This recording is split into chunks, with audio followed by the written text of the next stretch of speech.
Oh, yes. Ladies and gentlemen, welcome into Snow the Goalie, the Only Flyers podcast, the People's Podcast, Players Podcast, Prognosticators Podcast, Pedialyte Podcast, Pampers Podcast, the Only Flyers podcast. We got a very interesting show for you this week. It's a little bit different than normal, but I think you're going to enjoy it.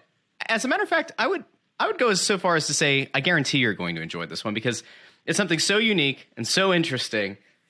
You're just, the thing about like a car crash, you don't want to look, but you can't help but look, but you can't help. It's kind of like that. We're going to talk about something very similar a little bit later on in the show, and I'm very excited for it. I think if there's such thing as a good car crash, like let's say an unmanned car crash, there's nobody in it. It's just demolition Crash derby. Test dummies. Crash test dummies. Yes. Yes. I'm very excited for what we're going to talk about here in a little bit. But before we get there, of course, I'd be remiss if I didn't introduce Anthony Sanfilippo. Find him on Twitter at AntSanPhilly. What's up, boys? Good to see you again this week. And, of course, Bundy himself, Chris Terrian. Find him on Twitter at CTerrian6. What's going on, guys? Great to be here. Another big week. One game left. It's been just like, it's funny. I think I said it on some post yesterday. It's like, I can't believe these guys are still playing. It felt like the season ended like 3 months ago and there's still games going on. It's just really, Anthony, I know we've been around, like we're just because we're a little older and been through it. And now you mire this right into the middle of the Sixers series that's going on, and it's a mess, man. I mean, and then it's a disaster at the Wells Fargo Center of late. Yeah. Well, so I mean, here I'll be perfectly blunt and honest with the fans. I mean, I'm kind of working on a couple other stories that are not related to the actual play on the ice. So the Pittsburgh game on Sunday, I got down there and I was. Spent a couple periods doing some, doing some digging and doing some work, and hopefully one of these things will get out to you guys pretty soon. And then after I was kind of done that, it was like second intermission, start of the third period. And I'm watching some of the game, and the team, they were playing pretty well. And I'm sitting there going to myself, "Hey, the Phillies are Sunday Night Baseball. Traffic's going to be pretty damn miserable outside in about 15, 20 minutes." I'm not doing anything specific on the game. I'm out. I left. I left the building because I didn't want to get stuck in the traffic. Well, because I wasn't going to stick around and do because there was no reason for me to stick for the reason I was down there was for other stuff and I got what I needed and and I'm just kind of just sitting there watching the game and I'm like. You know what they could have done with you Sunday night, Anthony? I'm going to tell you this. I actually, if they knew better, if they knew what was about to come, you could have actually went over to the Phillies game and been the home plate umpire for that Sunday night game, and you would have done a better job than the clown they had doing it that night. Angel Hernandez? Oh, my God, dude. That'll get you a robot. That's going to land that league a robot. You keep having guys like that around. That's a joke. What a terrible It's funny you mention that because Anthony and our dear friend Bob Wankel over on Crossed Up, I was listening because I always have to. I always listen. They were talking about the potential implementation of automated calls, specifically from a sports betting perspective, that it is really going to be difficult as a lot of these leagues continue to take money from sports books for sponsorships to have the human error be that bad. And it's not necessarily just the microtransactional of is this next pitch going to be a ball? Is it going to be a strike? That could obviously be a thing. It can dramatically influence, an at-bats result. And ultimately it can sway, it could swing not only the total runs, but it can also, sway the spread and also the final result of the game. That might be the reason that and Angel Hernandez, because he's awful. Those things together might lead to automation in baseball, but that's a conversation for Crossed Up. Yeah, we already had that. We already had a conversation. The one thing that I'm actually kind of still paying attention to here as the regular season winds down, there's still 3 more days in the regular season. There's tonight. We're recording here Thursday morning. There's tomorrow. There's no games on Saturday. And then there's one game on Sunday, which is actually an important game for the Flyers, believe it or not, because if the Seattle Kraken actually have 3 games left and the Flyers have 1, if the Kraken win 2 of the 3, they pass the Flyers. The Flyers fall to the 3rd worst record, have that much more of a chance of getting the number 1 overall pick. So the game on Sunday actually has meaning for the Flyers. But the thing I'm paying attention to, not even that. Well, pause that. Pause there for a second because I have one thing there. This team had one job down the stretch: lose every goddamn game you could, right? And what do they do? They beat the Habs. They weren't going to get They beat the Habs fine. As bad as Arizona. You'd expect them to beat the Habs. But you beat the Penguins. And, like, yes, at a fundamental level, you want to say, all right, that's great because we always want the Flyers to beat the Penguins. But not in this case. Not in this case. One, it didn't drastically alter much for the Penguins' playoffs, right? But it also the bigger issue here is, now you're talking about Seattle has to win 2 of their last games. If you lose that game in regulation, it's a 1-point disparity at this point between you and Seattle. And then it's not Seattle has to win 2. It becomes, does Seattle win 1 game? And that to me, it's whatever, right? Like in the grand scheme of things, when you talk about the odds, it's a 2% difference between the 4th worst record and the 3rd worst record. But if you're trying to get the highest pick possible, man, why did you have to beat the Pens now? Right. Well, I like it because of Boston can still, Washington can still catch Pittsburgh and finish 3rd in the division. Washington has an option here. I mean, they have to win their last 2 games, but do you go all out and win the last 2 and play the Rangers in the first round, or do you not and play Florida in the first round? So I think Washington's going to really try and win these last 2 games if they do, regardless of what happens with the Penguins. If Washington wins these last 2 games, they avoid Florida. Yeah. And Pittsburgh falls and has to play Florida in the first round. So I think the Flyers winning that game did affect Pittsburgh a little bit. But more importantly, and I think that this is something, and we could talk about it maybe after we get we have an interview coming up here in about 3 or 4 minutes. And maybe we can wrap the show with this. But after the last couple of years, because of COVID and because we haven't been able to really see teams from the other conferences much, this year we're finally able to see them again. I'm finally allowed to vote for awards again, guys. After 2 years of not being able to vote for the NHL awards, I got my vote back this year, which is great. And I started to look at it, and I'm having a hard time. And so I could use some input. I could use some conversation. Like, I think that these decisions are hard especially for the Hart Trophy and for Norris, like the two big ones that we vote for. Of course, we vote for Calder and Selke as well, and those are a little bit different. Top rookie, top or top 2-way forward. I think that those are a little bit easier to vote in this year.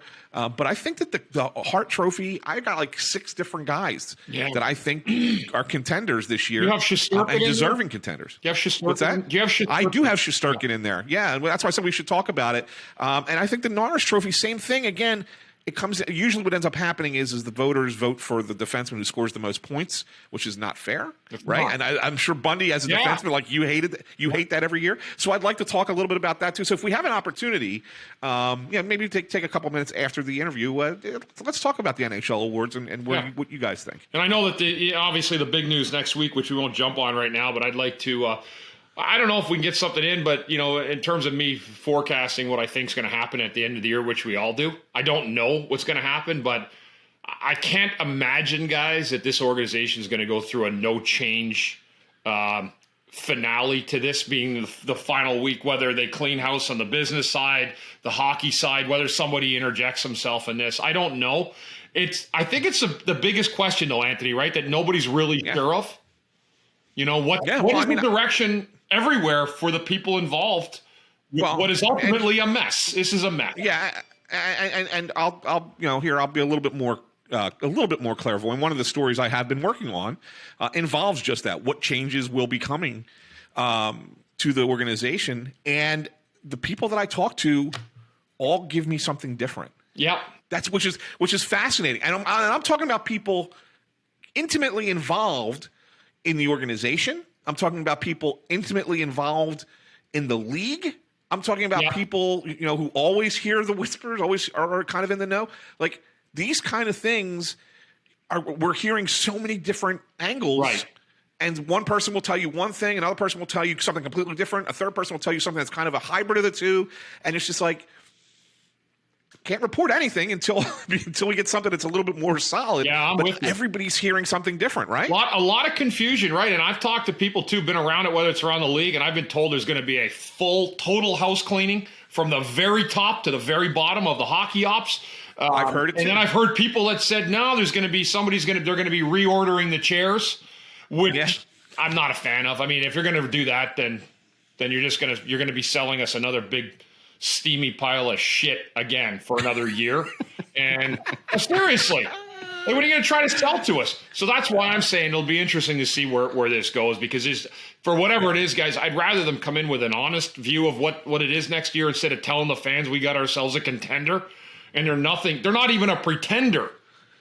Like, that's how bad this year has been. So, from that standpoint, I just want people to tell us, hey, listen, we think we're a few years away, and that's what we're looking at, and that's what we want to do.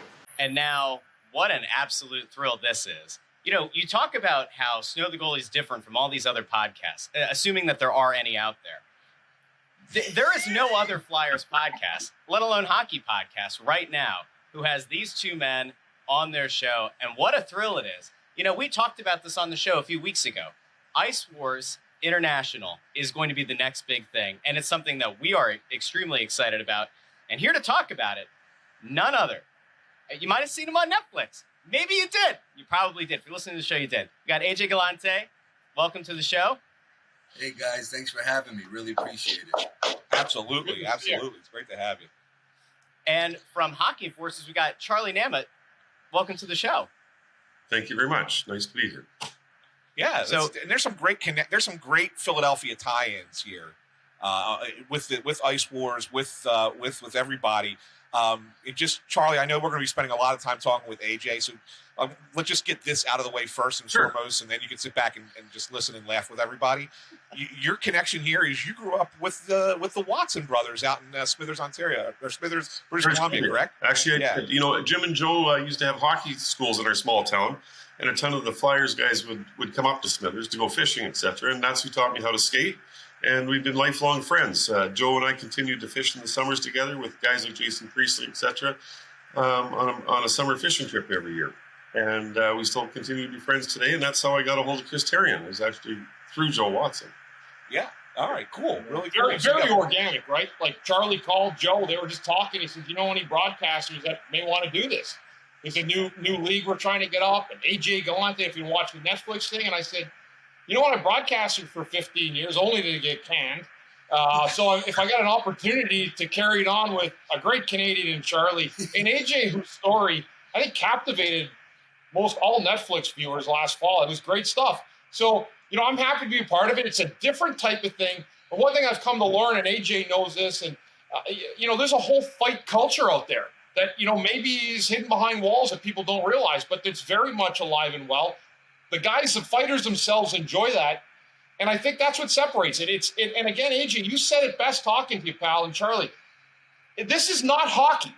It's prize fighting on ice. And you could probably dive into that, guys, and explain that a little bit better, how the concept came about. Well, I think that's something that AJ's been explaining to people, Chris, but it's not getting through. It still comes back to it's hockey, and it's not hockey. Well, it's so true, and it's so weird how things come full circle, because the Trashers, we unfortunately folded in 2006, and that subsequently was the same year Charlie and Hockey Enforcers did the big Battle of the Hockey Enforcers in Prince George. And it's so weird, because I'm telling you, I remember vividly guys like Brad Wingfield, John Morassi in the locker room were telling, well, you hear about this big hockey fight tournament in the summer. It's up in Canada, and I didn't know Charlie at the time or really know much about it, but it made, it was before social media and all that, and it was making its waves around the locker rooms. And unfortunately, there was a couple of arrests in the summer of 2006, so we kind of forgot about hockey and everything else that was going on. But it's so crazy. When I connected with Charlie, I want to say it was maybe 2 months after the documentary came out, and when he told me what he did back, 15 years ago, I'm like, oh my God, I remember that tournament. I was like, that's crazy. And then I went on YouTube and saw it, and I started seeing the guys that I remember from back in the day, all those tough guys. I'm like, wow, this is insane. And then we kind of just connected. I mean, Charlie was kind of the brainchild from the start, 15 plus years ago, and it's kind of come full circle. And like everything else in my life, another random thing to get involved with. So I'm like, you know what? Let's do it. And but yeah, like Charlie said, it's weirdly enough, I've been in boxing now over 10 years, and like you said, I know there's a culture with combat sports. People love it. Boxing, MMA, wrestling. They even got pillow fights now. Okay, there's literally a pillow fight promotion going on. I'm not joking. Guys are pillow fighting in the ring some days in my gym. So, we come from a world, whether people want to admit it or not, people kind of enjoy the conflict. I don't even go on Facebook anymore because what family member's fighting with this family member? So whether it's a prize fight or two ants going at it, people are drawn to the conflict.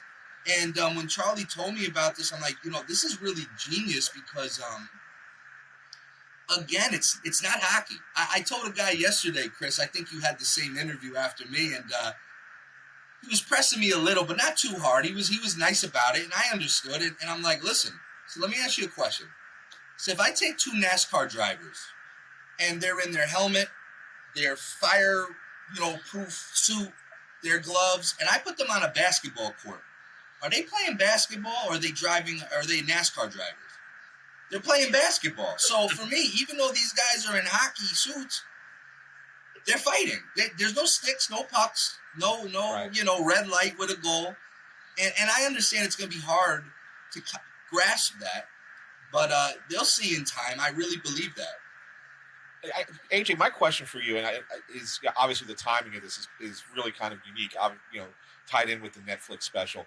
I guess kind of off of that. One, did you kind of anticipate as you guys were putting that special together and doing all those interviews that it would get the kind of traction that it got?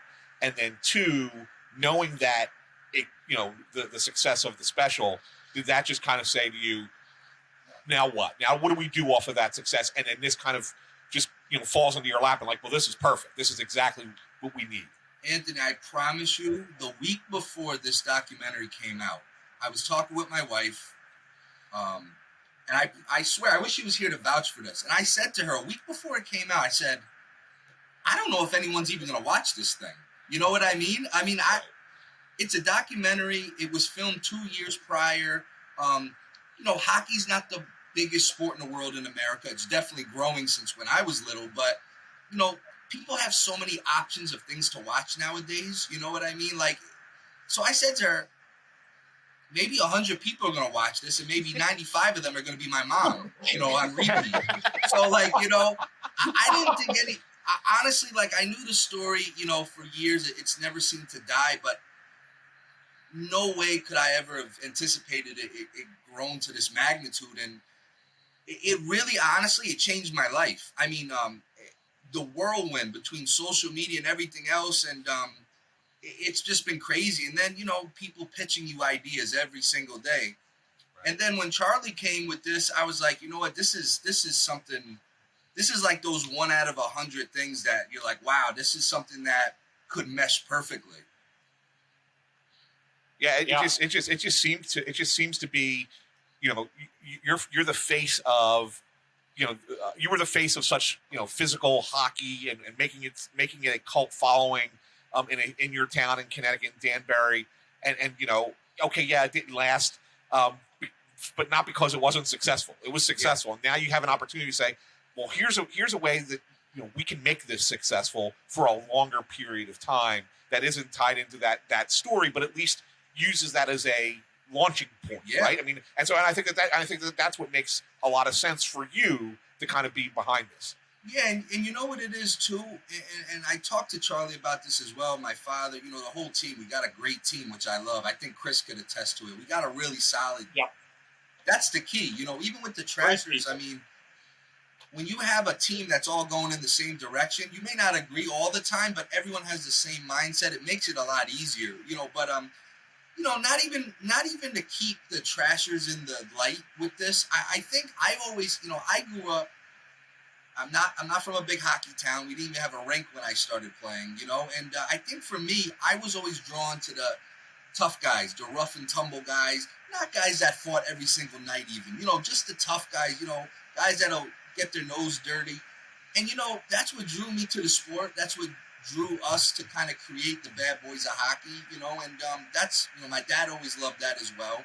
So, I looked at Ice Wars as an opportunity not just to help create something different and special, something risky as well. People don't, some people may not think it's going to be successful. I know it can be. but it was also a way to honor these tough guys of the past that don't get that ceremonial goodbye. You know what I mean? Right. You may have one guy who scored 50 goals a season. They're going to parade him around all off season. You know what I mean? Where a tough guy that helped get that guy 50 goals, if you're not in hockey, people don't understand. I understand. I didn't play in the NHL, but I understand those, God bless Wayne Gretzky, love him. But if those tough guys, I don't know. I'm not trying to throw any shade or anything, but I know there's more to it than just a guy having a good slap shot, a wrist shot, fast. It's those security blankets. And AJ, when Wayne Gretzky won an All-Star game MVP in like 1985, he gave the car to Dave Semenko. Yeah. He didn't give it to Yari Curry or Grant Fury. He gave it to Dave Semenko. So that lends right to it. And that's one of those things, though. Even with it's funny when I played high school hockey. I was an average player at best. I wasn't going pro, but it's funny when we got involved with the Trashers. I learned so much of that enforcer code, like through the guys. Like, I thought everyone hated each other on the ice growing up. You know what I mean? Like, I thought everyone hated each other. They really, and look, it's not fake fighting. They're fighting for real. But I understood like that whole code, and I liked it. And those were the best guys in the dressing room. And you know what? We like me and Charlie decided like every event we want to honor at least 5 guys that are Ice Warrior legends, because a lot of those guys, you get your cult following, minor league hockey fans or really hardcore fans, but this younger generation doesn't know these guys even exist. And I'm big on history, and I think it's important that those guys get their shine too. And I think those are guys that'll run through the wall for you, and that's even the current fighters that we have now. Yep. I mean, we talk to them on a daily basis. It's not one of those, hey, just show up at the fight, here's your check, and get the hell out of here. It's not like that. We talk to them daily. They feel part of this, and we did a lot of that with the Trashers, and I think that's what made it kind of successful. When guys know that you got their back and everyone's on the same page, there's nothing sneaky going on. That's what I think. I think that's what adds to the potential. AJ, one other thing that and I was talking about this with Chris on the phone prior to this interview today. One of the things that I think that you guys have a real opportunity to do that maybe gets lost a little bit in boxing and MMA is the ability, and this is where wrestling is just so important, and where what makes it so good is the ability to develop character. And what I mean by that is like, you watch these promotions for boxing matches, right? They usually bring 2 guys together for the weigh-in, and then they sit in front of a microphone, and it's kind of like unprepared stuff, and then they don't know what to say, and then they stand up and they shove each other. And that's all right, that's the promotion. Yeah. But what wrestling does so well is they have these guys who are able to stand on camera and talk to the camera and promote it and get everybody excited. I have a feeling that you guys are going to try and go that route a little bit with these fighters. Am I correct with this? You have to, and that's the other thing Charlie and I talked about the first time we met is I understand hockey culture. You score your goal, you put your head down, and you act like you've been there before. I know. You're not supposed to have any sort of personality. And this is another thing I told a guy, hey, listen, the other reason why this isn't hockey is these guys are allowed to celebrate. We're not going to get mad at them. It's, those unwritten rules, Listen, I told Charlie, I think, knows one of my favorite guys, Daniel Amesbury, this kid we got. He's probably the smallest guy in this 8-man tournament. But this guy's personality, I mean, he's been asking me every day, what can I do? I said, do whatever you want. I said, this is your chance to let your personality show. And when we've been putting out these fighter graphics, I'm trying to highlight their nicknames. So far we've got Diamond Hands, Hitman. Today, who was it today? Swanee. And then tomorrow's my favorite, Bonesaw. So, you know what? You start calling these guys by their nicknames, okay? I mean, why call them Daniel Amesbury? I've been saying, hey, Diamond Hands, Diamond this, that. It's marketing, and it's something different because, I mean, you got to have their real names, but it's kind of like, another, AJ Galante. No, say, my backyard wrestling name was Chaos with a K, so call me Chaos. You know what I mean? So, that's what you have to do. You have to let these guys, and you know what? The old timers, I guess, in this tournament, the guys in their mid-30s, which is my age, they're kind of like, wait, we can do that? I'm like, go. Put yourself out. I mean, these guys are blue-collar guys. One guy's an oil maintenance guy, pipe fitter. One's a carpenter.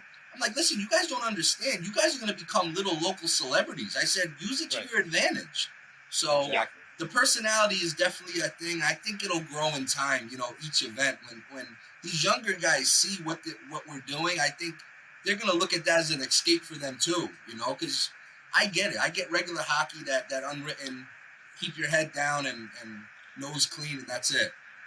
It is interesting if you think about it, because usually the thing that works the best in wrestling is when you pull from reality. You go back to the 90s. You go to the invasion of Scott Hall showing up at Monday Nitro, and you want a war, you got a war. That kind of thing is what ultimately connects most with fans. It even happens now. You can watch WWE where everything's scripted and sanitized. You can watch AEW where there's a little bit more realism, a little bit more of a creative license to kind of go off. And then you talk about the professions that these guys have. It's not, again, you've said this many times, but it's not hockey. So it's not like they're professional hockey players right now collecting a check that have to abide by, the hockey rules. I think it's fair to ask, and it's probably something that people are thinking as they're listening to this. All right, like what does this look like? You mentioned it's a tournament. What does this thing look like? What does the actual setup look like? I can't imagine it's going to be a full-size hockey rink, right? And I guess, like, in terms of safety protocols for these guys, I mean, you obviously want to see a good fight. Do we have this go until a guy gets knocked down like it would be in hockey? Is it rounds? Do we let the guy get back up? Like, how does that work? Well, the way the fights are structured, and that's a good question too. And that's the other thing I've been telling a lot of these half-assed critics, and I don't say that negatively. These people should be asking these questions. This is a combat sport, which means the regulations are insane. Charlie and I have been dealing with, Nick Meeker over at the Wyoming Athletic Commission. I mean, we literally are working on like a legitimate rule book. I mean, every little detail, from how much hand wrap tape you can use, just like boxing. There are so many little regulations, pre-fight medicals, post-fight medicals. But getting back to your point, all the fights as of now are structured as 2 1-minute rounds with a 1 minute, break in between, like boxing. And I mean, it's there is a point system, believe it or not. So there is a point system, and 5 judges instead of 3. I always think 3 judges is stupidity in boxing, because one guy have a bad night, screws up the whole fight. And obviously there's knockouts, stoppages at the ref's discretion, points. And I think what the unique thing too is, you talk a little bit about wrestling or something that's different. I'm trying to take all the things I deal with boxing on a daily basis that I hate and fix it here. Like, for instance, there's never going to be a draw. So if after 2 rounds there's a draw, they raise our hands, it goes to an immediate 30-second icebreaker round, like sudden death. You know what I mean? There can't be a draw in a combat sport, in my opinion. And I think that's going to add to the excitement. And as far as like safety goes, Charlie's been working on a great thing with the helmets, having like a leather strap, trying to keep the helmets as secure as possible. You can't intentionally take a guy's helmet off, And I mean, like I said, we've been dealing with a lot of the fighters too, like getting their opinions. What can we do? And gloves too. Gloves are and 4-ounce gloves. And the big thing that people don't realize is the 4-ounce MMA style gloves, which is safer than regular hockey fights. And the other thing that's safer than the NHL, and I'm not trying to slam on the NHL, but in the heat of the battle, you crash in the net, you're getting some pretty serious mismatches in fights sometimes. You know what I mean? Where in this, there is weight divisions. I mean, it's not as strictly regulated as boxing in that, there's 27 weight classes. You know what I mean? But you're not going to see a 185-pound right winger mixing up with a 245-pound defenseman because, they got a little agitated. This guy touched the goalie. So there's a lot of ways where we're actually safer than NHL fights, to be honest with you. And same thing, if a guy gets knocked out or stopped, there's usually, like in combat sports, there's a 60-day suspension where you can't compete with us until that suspension is up and you get cleared by the doctor. Chris will probably tell you, the NHL, you get a concussion back in those days. Hey, go back in there, kid. You're all right. You get into a fight. So we're not going to put a guy in if there's any sort of red flags. And that's where I think there's a difference as well. That's awesome. That's all. And for lack of a better word, the ring, quote unquote, or the ice where they're skating. What are the parameters of that? How big is that space? I'm giving full marks to Canadian Charlie on this one. This was a beautiful idea. So aside from a regular ice arena, which will do events, it's a great idea. So we bought this, the best on the market, that synthetic ice flooring. Okay. So now, instead of trying to sell out Madison Square Garden, 20,000 people, which is unrealistic right now, we're going into Edmonton in that small ballroom in the casino. People won't be freezing. You don't have to hear the women complain. Okay, till the girls come out with the ring cards, but that's besides the point. But my point is, right now, Charlie, what was it, like 900 square? 900 square feet. Yeah. Which is a very big. It's a big enough space for guys to move, but not too big where you could dance around and get out of there. So I think it's the perfect size. And with that flooring, we're able to go anywhere we want. You know what I mean? So we're not just strictly regulated to an ice arena, which we obviously will go to too. As we grow, we'll go to the ice arenas. Even in Prince George, we used an ice arena, but we filled about half of it. I think we sold 2,400 seats, but we only had a week's notice to announce the fight, which was still pretty darn good. People came from all over the world, Germany even, to watch the fights. So I think starting in smaller venues gives it a better atmosphere, and then we'll grow into the arenas. Absolutely. How did the other one not progress, Charlie? Like from the 06 one, was it a league change thing? Was it just? No, it was quite a story. We were going to progress, and then I got into different business ventures, sort of left it hanging, and then Bob Probert and I met in 2010, and we're working together to bring Bob's name to the fights and start doing it in Las Vegas. And unfortunately, about 3 months after meeting, Bob passed away.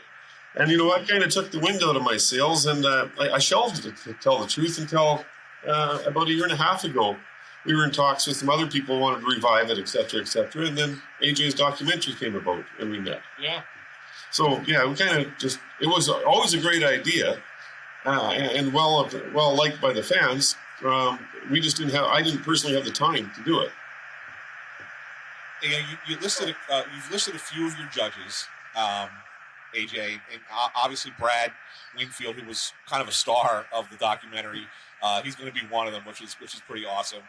You got Nasty Morasti, who I remember him from his days in the AHL with Syracuse. But one that I think is going to be of interest to a lot of people here in Philadelphia, a guy who was beloved in this city, The Undertaker. You got the Animal, Frank Bialowas. Yeah.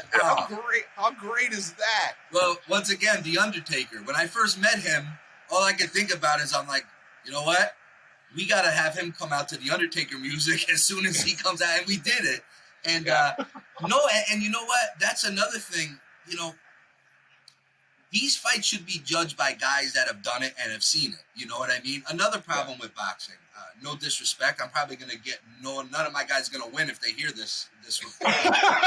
but no, I mean, just like honoring these guys, we want them involved. So come and judge some fights, and also current fighters. Okay, you know what? You need some emergency backups. If they don't need to go in, judge some fights. You know what I mean? And I think my favorite thing, and I really hope it organically happens, is one of the things we're looking forward to doing is, Anthony, if you and I are fighting and you beat me decision, and let's say Chris is a current player or fighter on the judging panel, and I feel like he jerked me around, I could challenge him to a fight at the next Ice Wars.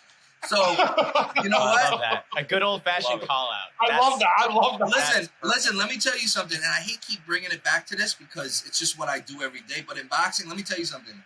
I've had to restrain fighters from trying to go after the judges because if they felt they were wrong. So you know what?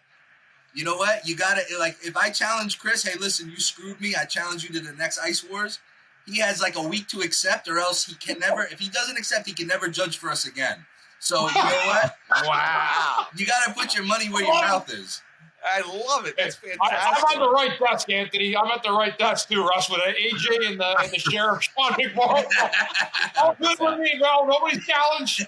I'm too old. That's fantastic. That's fantastic. So, Charlie, walk me through. There's another aspect of this. It's the distribution. It's how do people actually get to watch Ice Wars? And you signed a deal with Fight. So yes. could you kind of take us behind the scenes of that?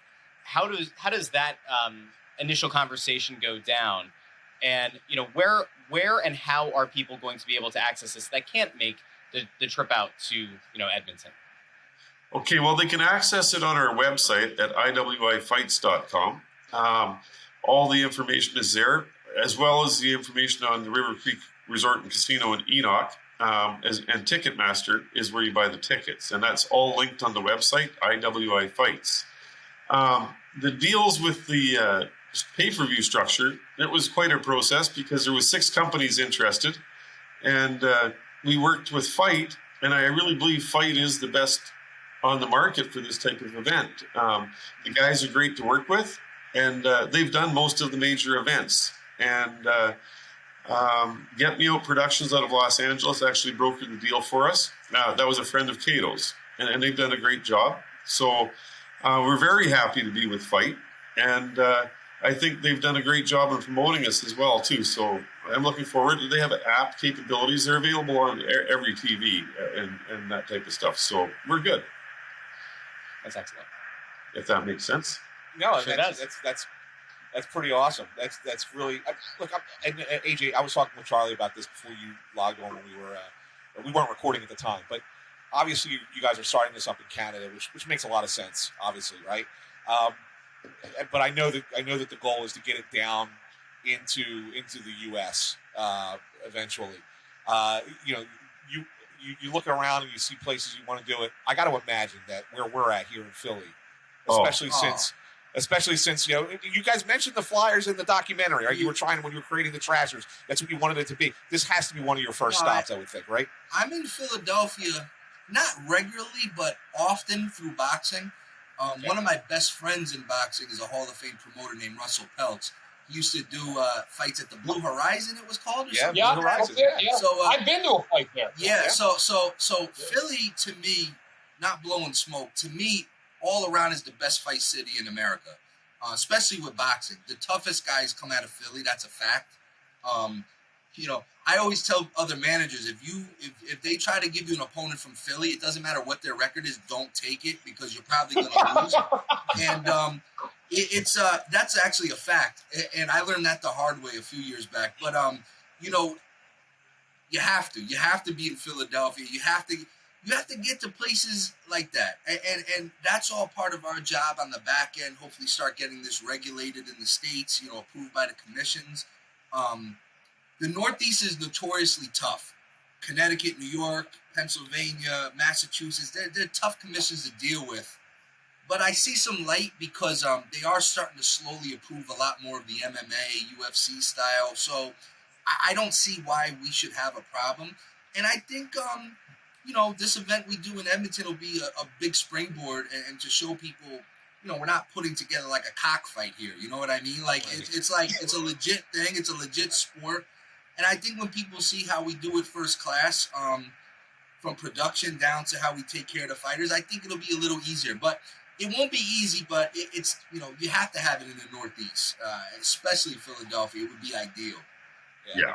Great. I would love to be in Philadelphia.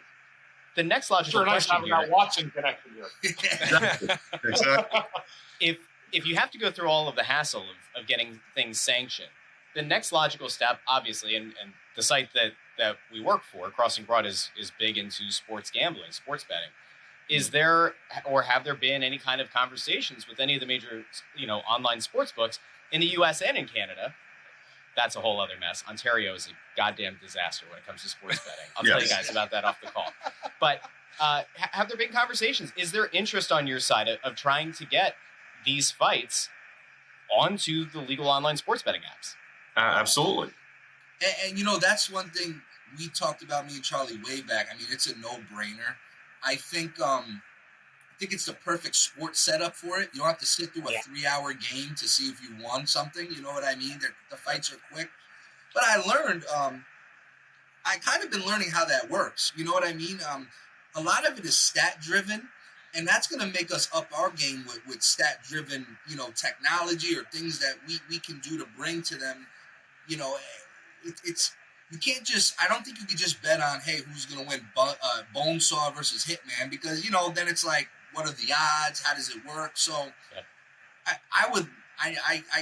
I can speak. You know, Charlie, I think, is on board. We'd love to do it. I think it's a no-brainer and something I think we'll eventually get to. We've had some interest already. Companies have approached us on, you know, how it works and stuff like that. So there's definitely interest in it. But again, we're putting all the data, et cetera, that they need together. AJ has actually been working on that. So I think it's a process, but I do believe we're going to have a sponsor from one of the betting companies here shortly. Good. That's awesome. Once you get that, I mean, that you want to talk about legitimizing what you're doing, especially in today's market, right? I mean, everything is the sports books. Yeah, everything. No, it's huge. It's huge. Yeah. And honestly, I think, and I'm not like I don't know everything about online sport betting, but I just know it's everywhere right now, and that's all kids talking about in the gym and this and that. And I just think Ice Wars is a perfect fit for you know, any company like that. Or, you know, I just think it's perfect. It's quick fights. It's you know, people's attention spans, you know, they want to know if they won or lost quick. You know what I mean? So it's going to be interesting. Cool. I think that's great. This is great stuff. I mean, I'm really looking forward to the first event. More so to just listen to Bundy break it down, man. I like, you know, how many fights were you in the NHL in your life? You know, I think 4? like 15 or 18. That's a preseason. But no, I had more. You can actually find. No, but that's actually was good. You know what's funny? I was talking to Johnny Leclerc, right? You know, I used to tell guys I don't fight fourth liners because I don't play you.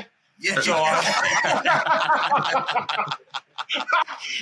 but me and Johnny were having a laugh the other day. I told him I was doing this and how excited I was for the opportunity and the great people involved. And I said, you know what's really funny, pal? I said, like, me and Johnny were roommates, and, you know, my story's best. We ran pretty hard in our day as a couple of amigos on the road and stuff. But, you know, I said, we've seen some of the greatest fights you're ever going to see, like up close and personal. Dave Brown was my first roommate. I was telling AJ that the other day with Edmonton Radio or TV. And, you know, I mean, and this goes back to the lore, guys. Like, you know it, Charlie, AJ, you're a little younger, but it goes back, like, you know, when you watch the Bob Probert story, which you talked about, I mean, they were talking about this stuff on Good Morning America with a fight between him and Ty Domi. So there's always been the fascination to this. It's character driven, I think, what we're doing, but having a guy like AJ, myself, I mean, we already have characters and personalities. I know the Sheriff does, but it's building it in the players. And I think that's what made the tough guy, the NHL heavyweight, or just fighter in general, so appealing to people and so appealing to their teammates because they're such real people. Yeah. And they've always been the most popular guy in the locker room. So I've seen some great fights. I know I'm going to have a blast with AJ, Charlie, Sheriff, and the rest of the fighters. Going to start getting to know them on top of some of them I've talked to already. But it's going to be a really, really interesting event and something I'm really proud of at this point in my life, guys. Great. No, I can't. Yeah, awesome.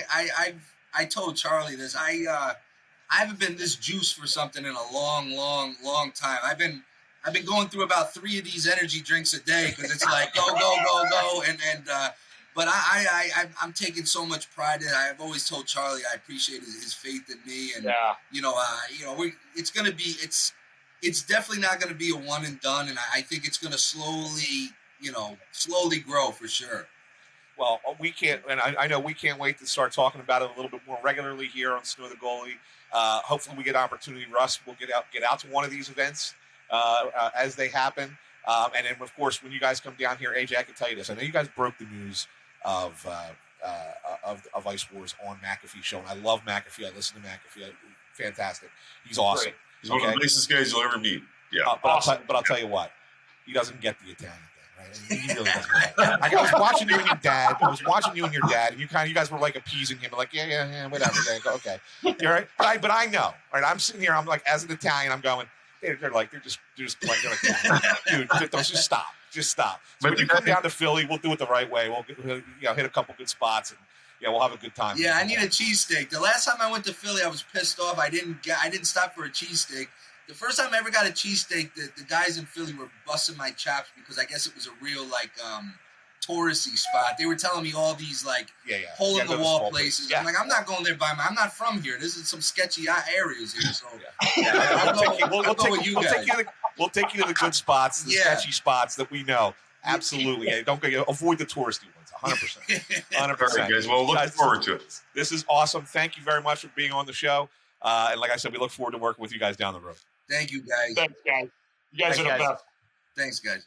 And we're back. And now, Bundy, before we were joined by our special guests, you mentioned that you kind of hope that the Flyers are going to, or whoever ends up running the show, at least on the hockey ops side, maybe across the organization, will at least be honest with the fan base about, what it is that they should expect. And maybe not try to, as you put it so eloquently, sell them a steaming pile of shit. I think it's fair. I think it's beyond a fair request from anybody. And if we're being realistic about it, there could be a lot that could change here. We've heard things over the last month, and Ant kind of mentioned this, but things ebb and flow. And what one person says, as if they are 100% sure of what's to come in the offseason, there's somebody else who's always been reliable who also then says, no, I don't know about that, but I know this thing's happening. And then you kind of have to synthesize all of it together and try to figure out which thing's going to happen. I guess the point here is that to me is kind of indicative of the greater issue here with this team, or if you want to say this organization, is there's not a clear and cohesive thought of what's going to happen next. Because if there's rumors swirling around different parts of the organization and they are as diametrically opposed to some of the things that have kind of been passed along, that indicates that there might not be a functioning vision of what this is supposed to look like. Yeah. And it could be people at the top who don't agree. It could be people who are misinterpreting or maybe are putting their own spin, their own hopeful spin or their own cynical spin on things. But it does not appear right now that it's a hockey ops and business side that are in full, I don't want to say cahoots. Cahoots is not the right term here, but it's not a cohesive vision for what is to come. And by the way, we mentioned the story last week of, Jimmy and Sal and suing the, Spectacor and everything. There could be developments that happen there as well that could throw a wrench in things. There could be, more things like that come out. We talked about this about nationwide. There could be so many variables that we can't even put into words right now. We can't possibly handicap, who's here, who's not, because hell, anything can happen between now and the draft, next season, free agency. There's a lot. I do agree with you, though. I think it would be nice if they eventually get it together and they at least tell us what to expect for next year. I just don't think it's going to be as rainbows and smiles and unicorns as maybe they want it to be. Yeah, and I know we talked about it before, but I always say it 'cause it's always a joke. I go back to my playing days, and some player, we're talking about a player's chief for Johnny about a steaming pile of crap of a team. So I've just never lost that out of my brain thought when I think of a bad sports team late in one of their seasons. So, you know what, guys? There's so many moving parts. It feels like, Anthony, and I know you're behind so many things. It just feels like there's nobody has 2 feet on the ground. Again, I guess that the only person that would be, because he's placed there, is probably Danny Briere from a sense, of what they want to do with him moving forward. But the GM had, made moves that didn't help. I know there was injuries that helped. We don't know. I mean, we have essentially a Ryan Ellis story developing, or it's developed already. I mean, he's gone AWOL. Although I'm going to give you a little update there. Oh yeah, well, you got to give it to us after. And I'm just showing what I knew as when I went to bed last night. Yeah, not that I cared. No, but I think this. I don't want to call this breaking news, but it might be a little bit. And give it, and I'll just fit. But again, there's just so many things that are out of whack. Yeah, the Ellis thing. I still don't have a firm grasp of it, so I don't want to talk too much about it. But I do hear now that he might be willing to go ahead and finally get the surgery that the team has recommended for months, that he has avoided because he doesn't necessarily trust the medical team here in Philadelphia.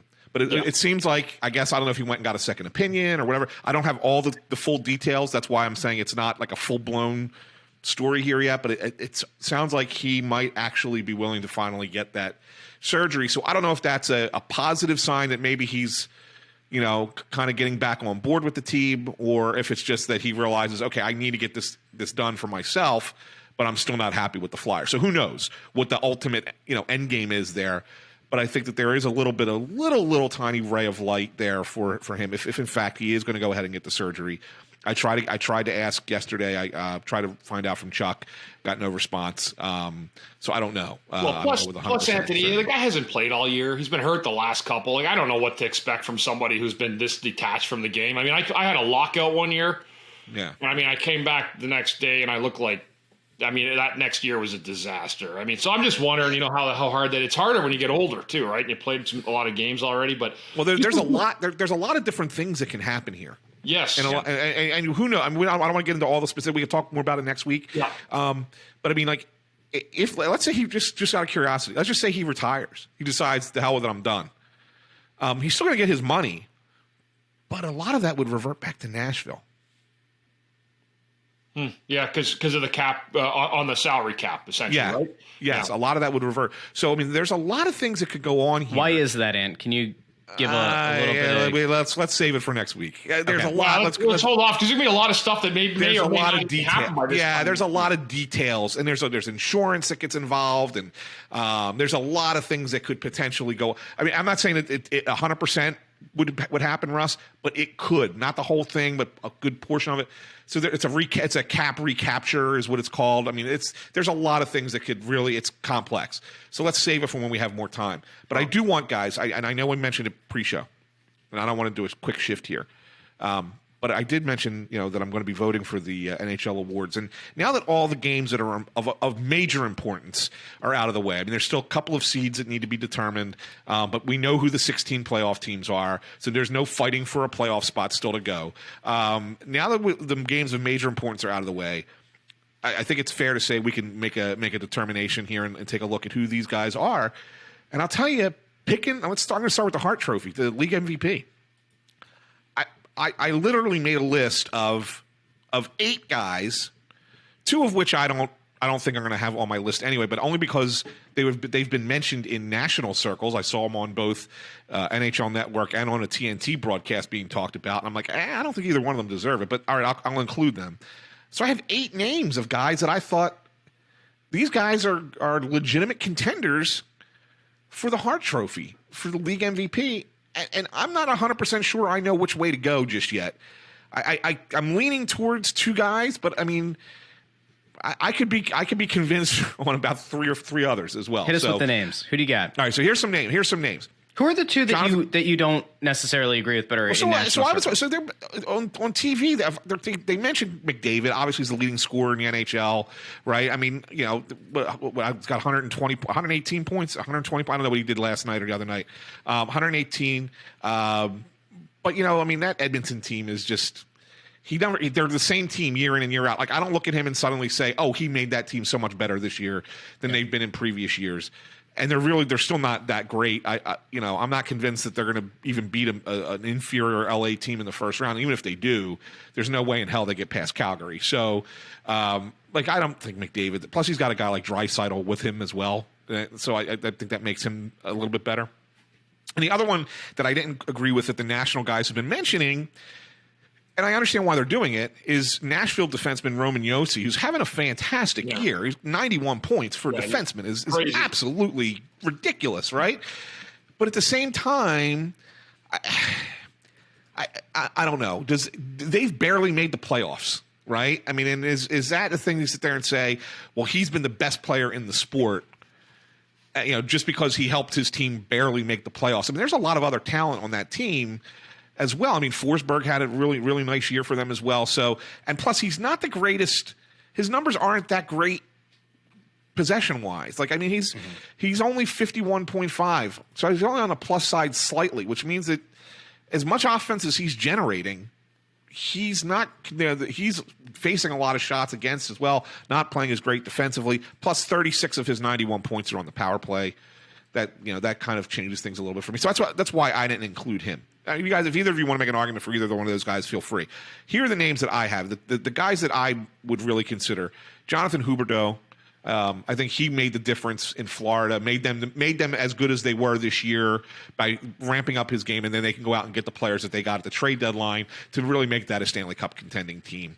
Johnny Gaudreau in Calgary is having a phenomenal year, and I'm tell you what, here's a guy I never thought would have worked with Darryl Sutter as a coach. Like, I never thought that would be a good blend, and yet here he is with 111 points, right? And that team is the second best record in the West. Pretty good line mate, couple good line mates there. He may not even be the best player on that line. Well, Kachuk's fantastic too. Elias right? Lindholm has had Lindholm's one really good. Too. Yeah, he has. It's hard to overlook Austin Matthews. I mean, guy's got a shot at 60 goals this year, right? I mean, for what he's done in Toronto. I think Kaprizov in Minnesota is their best player, and Minnesota's a decent team. Like, really, they're probably the third best team out west. And who drafted that man, Ant? Who drafted him? Chuck Fletcher drafted that guy in the 5th round. But I mean, let's say you take Kaprizov off that team, are they even a playoff team? They're the third best record in the West right now. Yeah, so that's why, like, anybody, I don't think they don't. They don't as a team. They don't. But I think when you look at it, how important is he to his team? I think he is that important to Minnesota. And then, of course, who you mentioned briefly pre-show, Bundy, is Shesterkin, who with the Rangers. Like, if there's any goalie that you would consider being a most valuable player, it has to be him because, I don't know, are the Rangers as good as they've been this year? His goals against, and I know we don't get to vote for Vezina, but just to throw it out to you. His goals against is 2.03. The next best guy is 2.17. Okay? So that's a disparity. That's a lot. His save percentage is 936.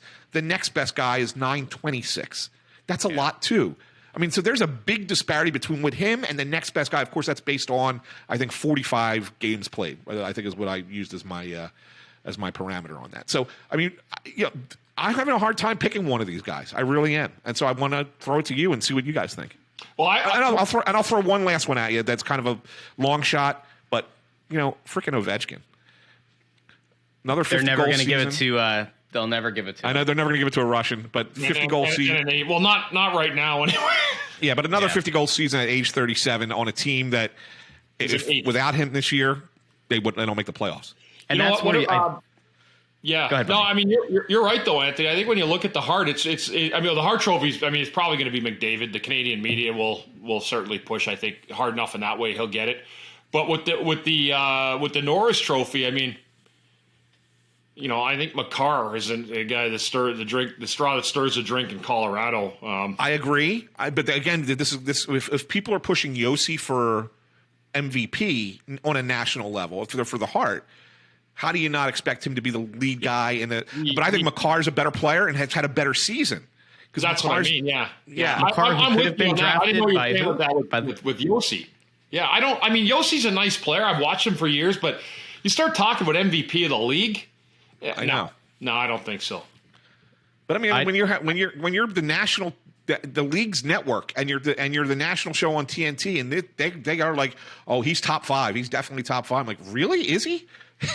I don't see it. That's the problem that's the problem with national media, right? Like they don't watch every game, so they start to have hive think. Right? Like it's all a hive mind.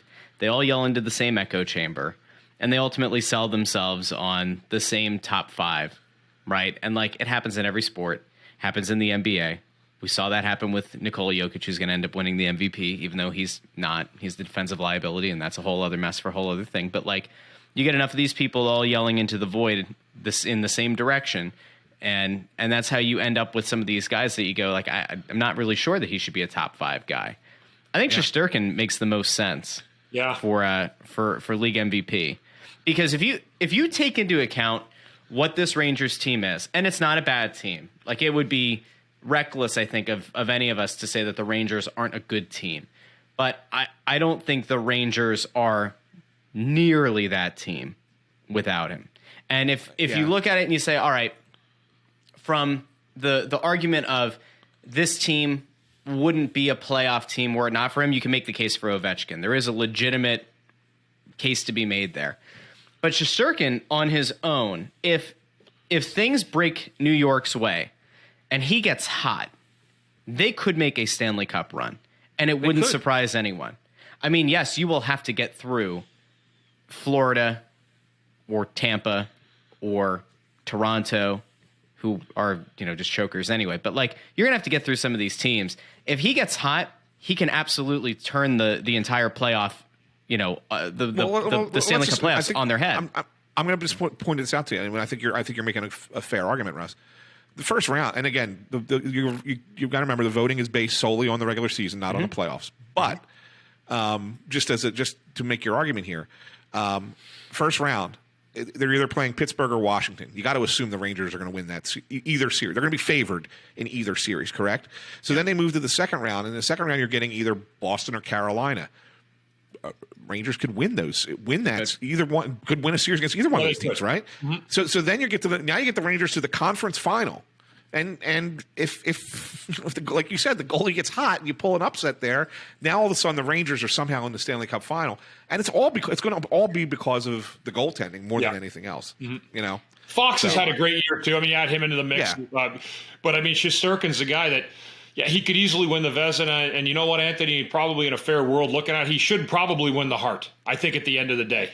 It's Shesterkin. I mean, just based on – if you're doing it for your team, I know that the sexy plays a McDavid or, Matthews, Crosby still will be in that mix. Mm-hmm. He's already up there the top two in the voting amongst his peers again, but I agree with you on that. And I think Shesterkin, it's not even outside the box. The whole league knows he's probably deserves to be the best, considered the Hart Trophy winner this year. Yeah, and it really comes down to in my mind, Bundy, is how many voters look at it and say, well, there's a separate award for the best goalie. Yep. So why would we why waste a vote on him here when he's very likely going to win the Vezina Trophy anyway? And my argument is the Hart Trophy is the best player. It doesn't matter what position you are. It doesn't matter if there's another trophy that you can get, right? So if the best player was a defenseman, they deserve the Hart Trophy. If the best player is a goalie, they deserve the Hart Trophy. If his numbers and situation aren't enough to garner him legitimate votes for that award, then the question I would ask is, what does a goalie have to do to be in contention for the award? Does he need to have a .950 save percentage? Does he need to limit the opposition to 1.5 or 1.6 goals against?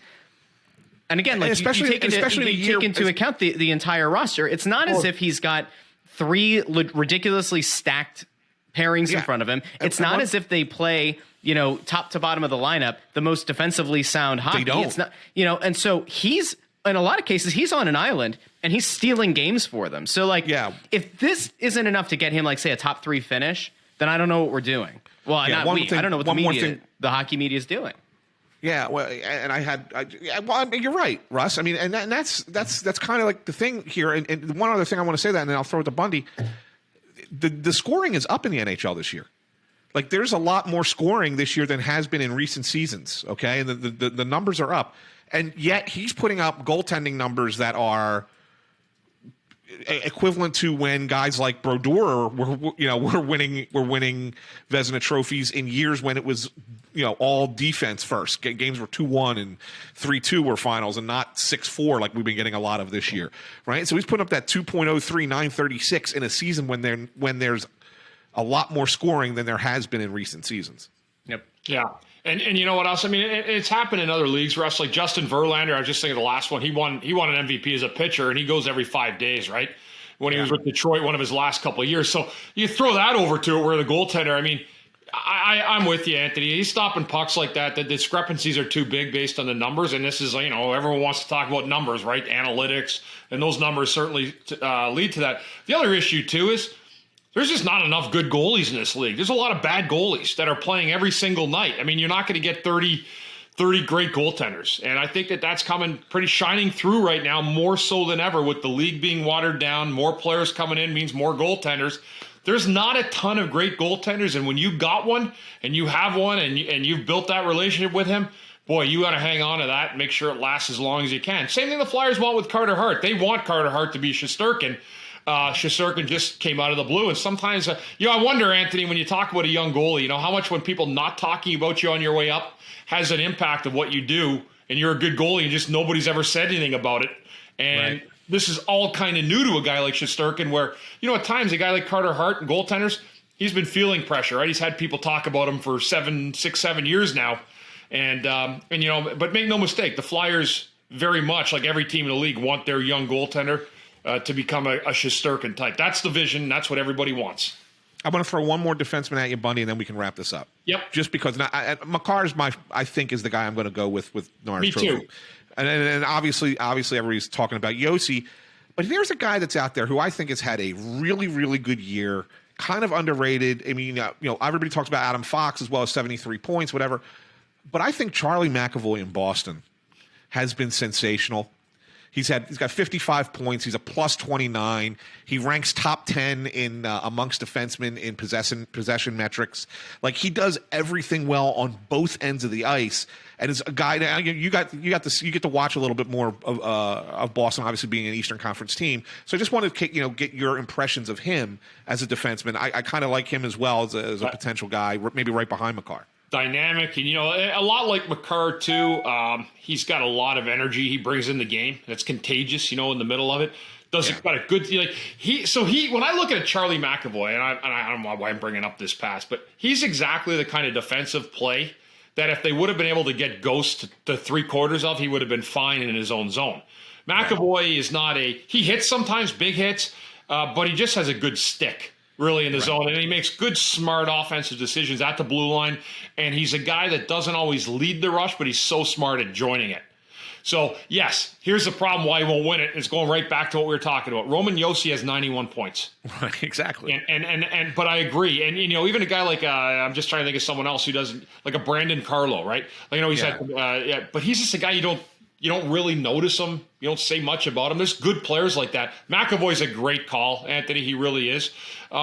There's been some odd Calder defensemen that have won. Like Mark Giordano won a few years ago, right? And then you had to look back and go, oh, my God, Mark Giordano won a Norris Trophy. I'm sorry. Yeah. Calder, my bad. So it's just odd. But I just think that now where that cream rises to the top, you're seeing those players that were good players look even better now, because I just think there's so many players in the league now that are not as dynamic as maybe you saw 20 years ago, because there were less teams. Yeah. And finally, on the speaking of the Calder, to me, I think it's a 2-horse race. I know that there's some forwards that have had some nice seasons. Everybody's going to talk about Zegras in Anaheim and Bunting in Toronto. But to me, I think that the two guys that have impressed me more than anybody as rookies is Boston goalie Jeremy Swayman. Come in and have the season that he's had. I mean, he's 2.37, 915 save percentage on a playoff team. To come in and be that guy for them this year. And the other one that I think is kind of maybe lost a little bit because it's a defenseman that doesn't score, but a defenseman I really like is in Detroit, Moritz Seider. And I think that those two guys, to me, I'm a little back and forth between them. I'm probably going to go with Swayman just because of the season that he's had. But I think those two guys have impressed me more than anybody else. Yeah, and there's the list is it's a lot deeper, right? Before you'd almost know who a lot of these winners were by a month before the season. People had already had their ballots cast, but it does make it interesting, Anthony. And again, what's funny? I think when you look at this, except for maybe McDavid, who will probably, unless Shesterkin. McDavid probably, I just have a feeling, be the sexy pick. But there's a lot of new names that are coming up in all this, like guys' names. It's not the same old thing every year, which tells you that there is a changing of a guard in a sense. There's guys that are scoring 36, 37 goals that I'd never heard of before the year they came into the league, So, and none of them play for the Flyers. And none of them play for the Flyers. How about Vegas, though? We could go all day, but that Vegas has got to be. It's funny. I don't believe the acquisition of Jack Eichel had anything to do with what happened to Vegas, but I believe it had everything to do with what happened to Vegas. Yes, I know exactly what you're saying there, but I know what you're saying. Yeah, when you spend that kind of money and you have that kind of team and you add that player, it's supposed to be one thing, and then it was something completely different, and it just didn't work. And now you have to wonder if you're Vegas, is this the right mix? And, if you bring this group back, Yep. You've changed. You're right. You might have changed the look of your team because you brought one guy in and it forced an opinion on that team that maybe necessarily it didn't deserve. Right, exactly. I know what you're saying. So it's weird. It's strange, and now you're going to wonder too. And what you've done now to Jack Eichel is you've had people form their opinions on him now. Like that guy will be forever known as a loser until he ends up winning. Correct.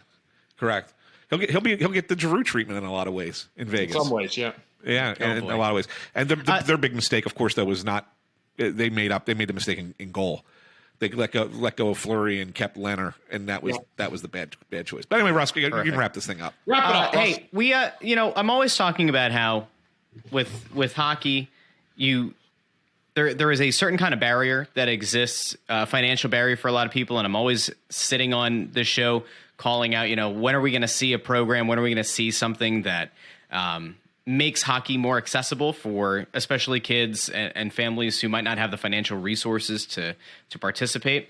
And the Flyers announced that they're bringing back their Learn to Play summer ball hockey program, which is really cool. It's only $35.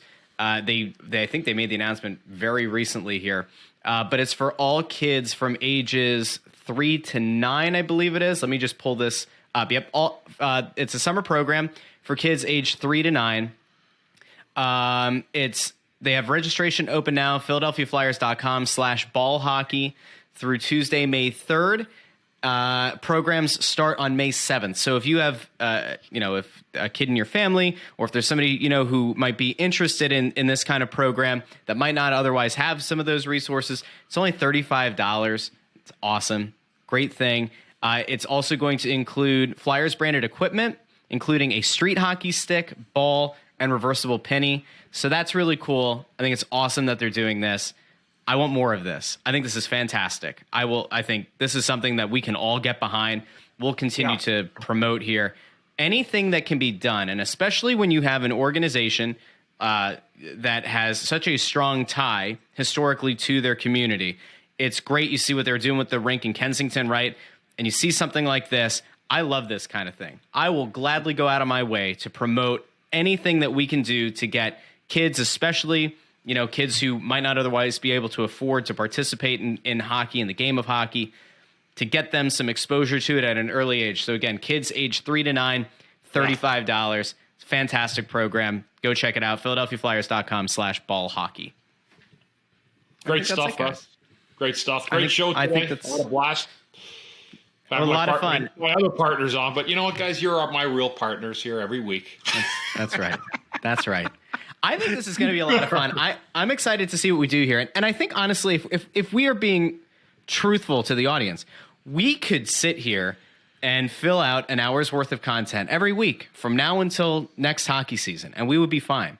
But there is something nice about being able to intersperse something that is new and is upcoming and is engaging. And Ice Wars International, I think, is going to be a lot of fun. And it's certainly going to garner a lot of headlines. It's certainly going to get a lot of attention. And so, assuming that we're able to pull some more of their people in here over the next few weeks, over the next few months, I think there's going to be a lot of fun stuff that we can do with that. And it'll kind of give people a little bit of, something special when they come to Snow the Goalie. Not just the Flyers talk, but also, get a little bit of this Ice Wars stuff. I really just want to hear Bundy on commentary. That's what I'm here for. We're going to have to get it on Fight. And I want to hear unfiltered Bundy calling some fights. Just think the WWE desk, and all you guys at home, they're pretending you don't listen. Stop lying. You watch like I do and everyone else does. I'm not going to tell you if it's real or not. It's still real to me now.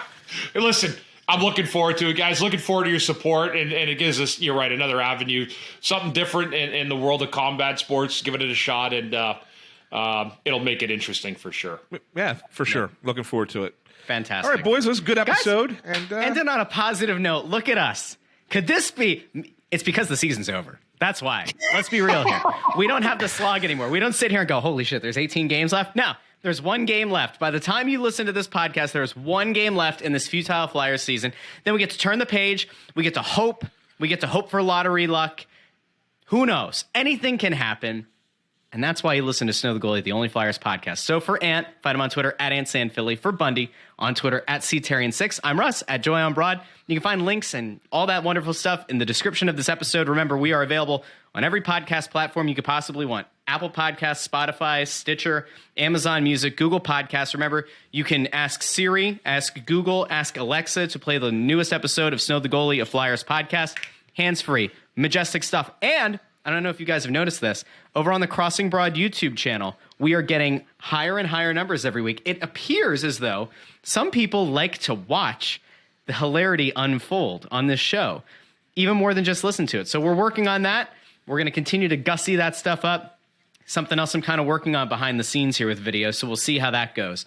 But for now, make sure you follow us over on Twitter at Snow the Goalie. Follow the Facebook page, Snow the Goalie. And remember, if you're on Twitter, we have the Snow the Goalie community where sometimes we'll break some news early. We might ask for some feedback, some questions, comments, concerns. So make sure you get in on the action there as well. So for Ant, for Bundy, I'm Russ. Talk to you next week.